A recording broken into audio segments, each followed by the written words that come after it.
Welcome into the Cowboys Report. It is time for some Overreaction Monday as the Cowboys come up short in, once again, painful fashion against the Seattle Seahawks. So we're going to break down some of the overreactions I've seen from you guys, both on my Twitter and the YouTube comments and everywhere else. Let's begin with the offense and Dak Prescott. It's his fault, right? He's not enough. This is an overreaction here, guys. I know this is how it's going to be every single week. The Cowboys win, Dak's the GOAT. The Cowboys lose, it's all his fault. When your quarterback throws 37 completions against 57 incompletions for 472 yards, he has 3 touchdowns, not really his fault. Now the turnovers, yes, you still need more from Dak Prescott. But here's the problem. In order to win games, you're basically asking Dak Prescott to be flawless with no mistakes. The fumble, offensive line fault. The first interception, definitely his fault. The second INT, honestly doesn't bother me. It was a desperation play with like 5 seconds left. Oh well. So in terms of who gets the blame for Dak Prescott, or for the Cowboys' loss, I should say, you can put Dak on that list if you want. I don't really think it's Dak Prescott's fault. I think it is an overreaction. You can blame Dak for some, sure. But in terms of who gets most of the blame, I'm not putting it on Dak. I want you guys to get your votes in, though. Who do you blame for the Cowboys' loss? You can look at defense, special teams, the coaching staff, and we will. Let me know what you guys think in the comments section. Let's go to, is it time to sign Earl Thomas? My reaction here, I don't know, sure.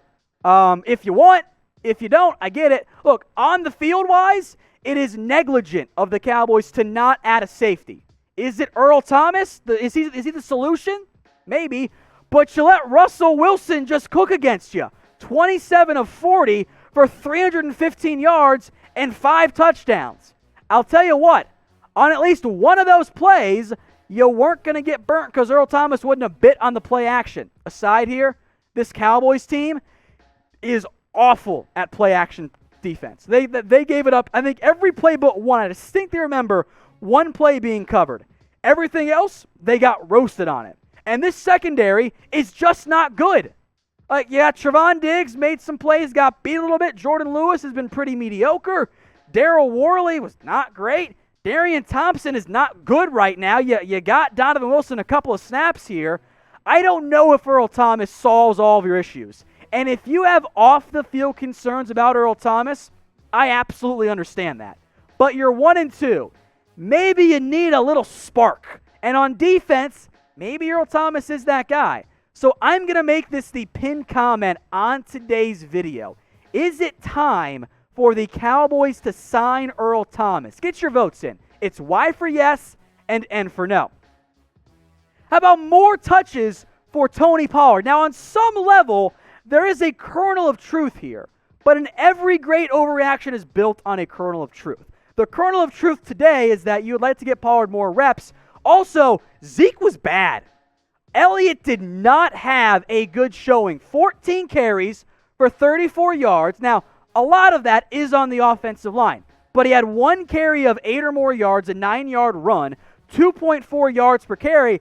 Honestly, Dak was your best runner in this game. Tony Pollard got 0 carries. He also muffed the kickoff. The issue for me is less about getting Tony Pollard more reps and more the fact that Zeke did nothing through the air.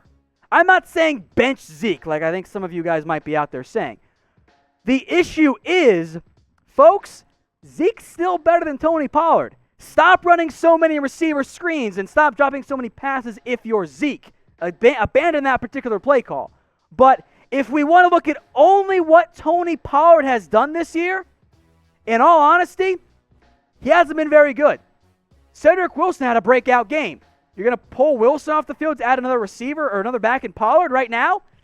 Not really. So on some level, yes, I would like to get Tony Pollard more touches. I think that is fair. That is within reason. But coming out of week 3, the touches that Tony Pollard had, a catch for -5 yards and a muffed kickoff. That's not very good. So, yeah, if you want to get Pollard more touches, sure. Do I think the takeaway from week 3 is he's got to play more? Honestly, not really. Noah Brown made a nice catch. Cedric Wilson was awesome. Dalton Schultz made some good plays. Pollard's just lower on the pecking order. But get your votes in. 1 for yes or 0 for no. For the rest of the month only, folks, we are still doing our BetUS giveaway. So head over to chatsports.com/bet. Use promo code Cowboys125. That'll get you 2 things. Number 1, a 125% deposit bonus. And if you hit me up on Twitter at WhatGoingDowney, if you do it before the end of the month and you're a new customer only, we will get you guys hooked up with a Cowboys jersey of your choosing. So go check that out. It's chatsports.com/bet. Use that promo code Cowboys125. Let's go to Aldon Smith. Is he the best defensive player? I think he is, guys. I think this is the right reaction. He's awesome right now. Tank Lawrence was more like week 1 Tank Lawrence, not bad, but not good enough. Aldon Smith, meanwhile, I mean, look, Jalen Smith has issues. Xavier Woods has played okay. Trevon Diggs is still really up and down overall. Aldon Smith has 4 sacks this year through 3 games.